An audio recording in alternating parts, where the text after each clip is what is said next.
I'm here with Tommy Langford, undefeated 11-0 middleweight prospect. How's it going, Tom? Very good, mate, very good. Tom, can you take us back to the start of your career, back to your amateur days, and tell us how you first got involved in boxing? Yeah, so I started boxing when I was 11 years old, and even though I sound like I'm from, a little bit like I'm from Birmingham, originally I'm from Bideford in North Devon. So I started boxing at Bideford Amateur Boxing Club. Originally when I went down there, it was all, I was a good football player, and I wasn't very big really as a kid, and I wanted to get fitter and stronger for football. Yeah. So my dad suggested boxing, and he'd always told me, I'd always been interested in it, he'd always told me loads about all the great fighters that he'd seen and everything. I loved it really, the idea of going down and punch people in the face. But so I went down there, and straight away, first session, just loved it. Had a bit of a knack for throwing a punch and could make people miss, and then went from there. And before you know it, I was in the ring fighting. I think I'd only been in the gym for 2 months when I had supposed to have my first amateur fight, and I just kept going. And then throughout my early amateur days, I did well in the schoolboys and the juniors. I reached always regularly reached the schoolboy semis and junior semis and things, and picked up my first title in the national title when I fought in the NABCs, and won that one up in Liverpool. And then the next year won it again, and then started getting England call-ups, and together with I got to another 2, I think, junior finals, and a CYP final, and then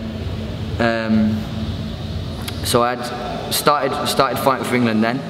And when I was at an England camp and I was about 16 years old, we did some sparring with the then Commonwealth team, yeah, which included the likes of Jamie Cox, Frankie Gavin, James DeGale, and I was the same weight as Frankie then, and so I managed to get some rounds in with him as well as with Jamie Cox, and I just couldn't hit Frankie, and I've always had a knack for, I've always been able to land on the target. I've always been quite quick and accurate, and I just couldn't believe somebody could make me miss like that.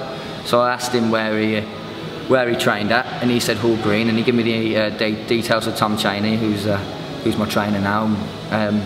Got in touch with him, and then for the next couple of years was up and down to Birmingham, between Birmingham and Bideford, getting sparring with Frankie, and keeping in contact with Tom. And then got to the point where I had to make a decision whether I was going to get a job and work, or I was going to go to university and further my education. And I didn't really I've never been a big studier, never really enjoyed it, but my dad said to me, if you want to continue your boxing and take it as far as you can in amateurs and beyond, hopefully, then you need to keep learning, because it's going to give you the time to train. So set my sights on getting into the University of Birmingham. So needed 2 B's and an A or something to get in there.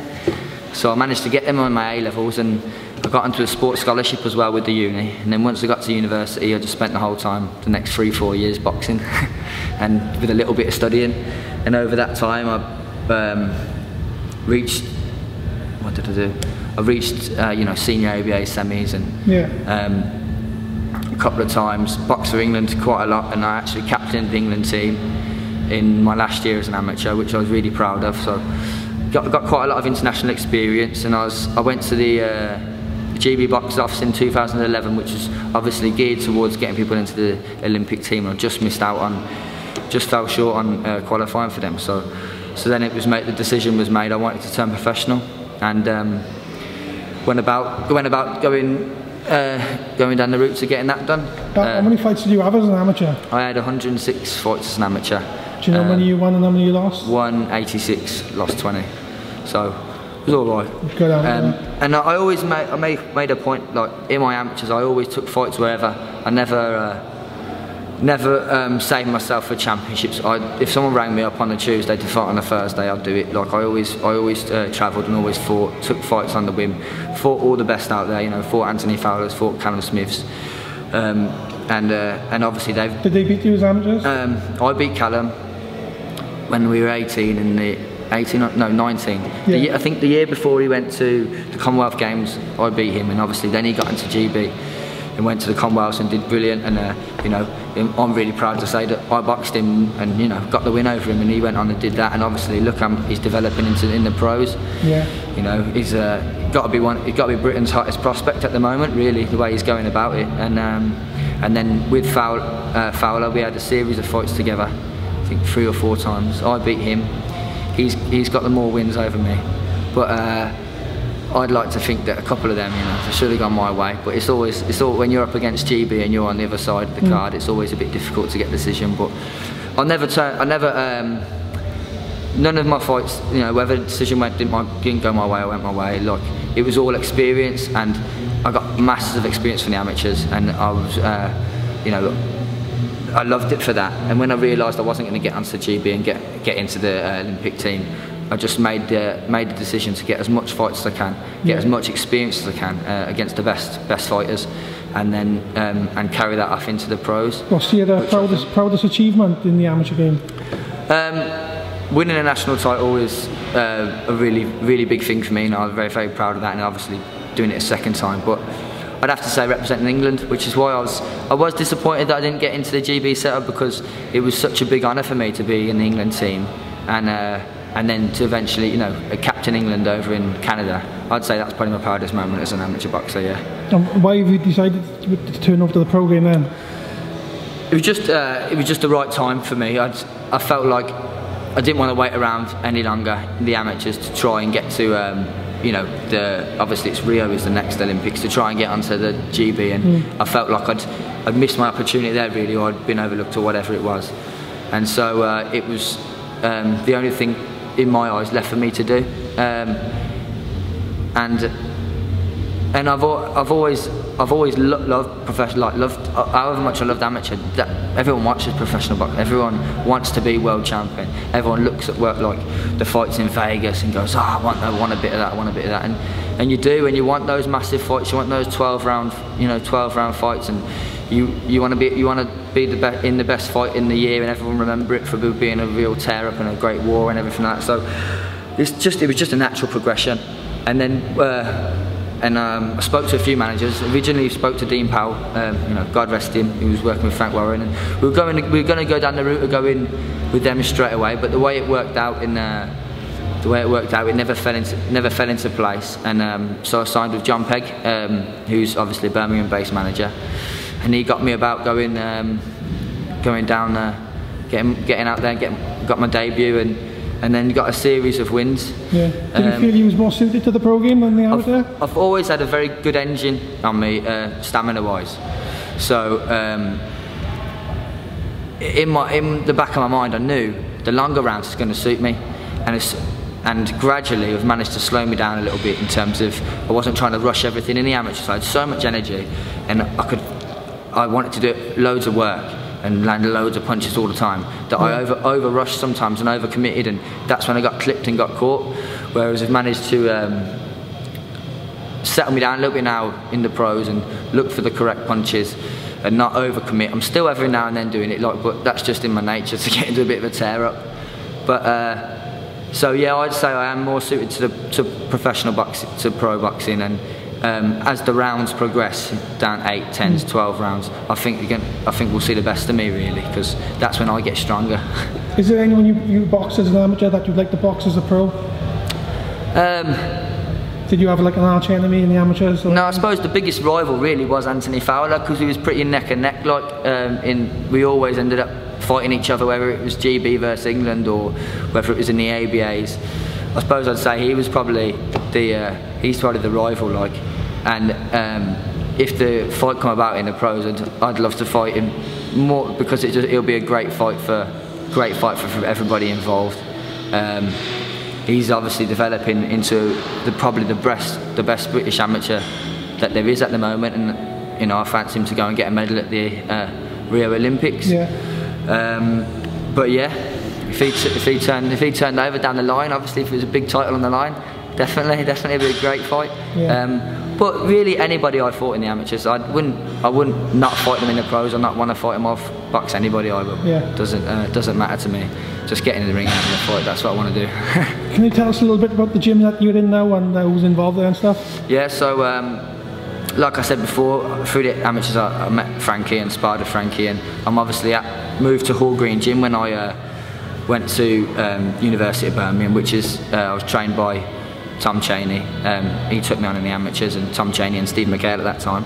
Yeah. And we had immediately had a great relationship, and I just knew everything he was saying was the right stuff to do. He tells me something, and immediately I'll do it. I just know I know it's right. He's got a way of spotting what you got to do in the ring and telling you the right way, and it just falls into place for me. So at the moment, it's just me and Frankie who are the two pros in the gym under Tommy, and then we've got a lot of other amateurs still at Hall Green, and the amateurs are doing really well. We've just had a few lads represent England against Ireland. Yeah. And they're going to go back over to Ireland again, and every year with Hall Green Boxing Club's turned out a national champion, and I'm sure we'll continue to do that. And it's good to see all the young lads developing, and we've got a new team of coaches coming through in the amateurs, and it's good to see them, you know, getting in the ring, getting the wins for Hall Green, and continuing the what's it called? Winning streak. The winning streak, I suppose. Yeah, continue with that. So the gym itself is a very good gym, full of talent. It run very well, very professional, and just shows with the results we're getting, really. So yeah. Regarding training, can you tell us a bit about your daily routine when you're training for a fight? So when I'm training for a fight, it's 2 or 3 sessions a day, more often than not 2, because I do work myself hard, and it's one of the things I've had to put into place is making sure I get enough rest, because I always like to train, like to give everything 100%. So I'll normally try and get 3 good spars in a week, and the days in between will be like pad work and bag work and stuff, and then on the night would be doing sprint work or long distance running work. And so how many days a week will that be then? 6 days a week, 2 sessions a day, and then I have a day rest and then go again Monday, and it works out better for me, really. Doing you know, I've always trained twice a day. Even in the amateurs I trained a lot, which is probably didn't do me any favours for a bit. I needed to learn how to take a rest, and but yeah, it's a pretty full-on regime, but with me, because I'm never too far off the weight, really, and I'm always physically fit. It only takes me sort of 6 weeks to reach a peak, so it's just going like hammering it for 6 weeks, and then I'm there, then I'm ready to fight. And sometimes it don't even take that long. Like, you have to hold yourself back a little bit, otherwise you're over killing it. So yeah, that's the regime, really. What's your favourite part of training? Sparring, definitely sparring. Yeah. When you're mixing with good lads, and you're getting success, and obviously you're getting caught yourself, but you're learning all the time then, and it's the closest thing to fighting. Like, I love to fight, and I love competing, so sparring is the closest thing to that, so it's the thing I enjoy the most. Are you always in the gym whether or not you've got a fight coming up? Yeah, I'm always doing bits and bobs. I'll always be in practicing drills and working on things, and especially if we've noticed something in my last fight that needs to be rectified and needs to be put right, I'll be in the gym, you know, in front of the mirror, practicing, trying to get it right. And obviously, at the moment, I'm keeping myself out there, keeping myself fit with sparring and going out doing different things, because I want to start competing now at a high level, you know, championship level and stuff. So it's really important for me to get sparring against the best lads out there. So I'm willing to travel and do that, and that's one thing that I do when I'm not in training camp. I'll still, as much as I can, keep the sparring going. Knock off the running a little bit. Need to let the legs recover, but that's just something that I've always been naturally good at running, so it's not hard to get back into it when I have to. What about your weight and your diet? Do you struggle to make the weight at all? I don't struggle when I do it properly. No, I'm a qualified nutritionist, so I know what I should be putting into my body and everything like that, and what I can get away with and what I need to cut out.